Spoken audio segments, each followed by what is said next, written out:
YouTuber 3 জনে 3000 দিছে, আমি 1000 ভরছি, 4000 হুরাইছি, আর কেউ দেয় না। অতএব আমার আরো একটা ভ্যান গাড়ির দরকার।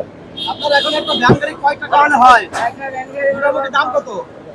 এবার এসে 20,000 লাগবে। একটা ভ্যান গাড়ি যদি আপনার হয়ে যাচ্ছে, আর কিছু লাগবে না তো? না।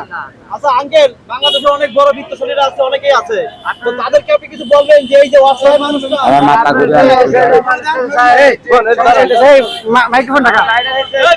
তারপরের দিন আসার পরে তো বললো যে আমার সহযোগিতা তেমন কিছু করার নাই, সব আমি পাইছি, তো আমার একটু ভ্যান দরকার। তেমন ঠিক আছে, আমি 10,000 টাকা নিয়াত করে নিয়ে আসি, 10,000 টাকা রাখো। তো মিজান বললো যে না, আমি গোপনে টাকা নেব না, আমি বাসায় টাকা নেব না, মানুষের বিভিন্ন রকম কথা বলে আপনি ওখানে 5 জন মানুষের সামনে দিয়ে।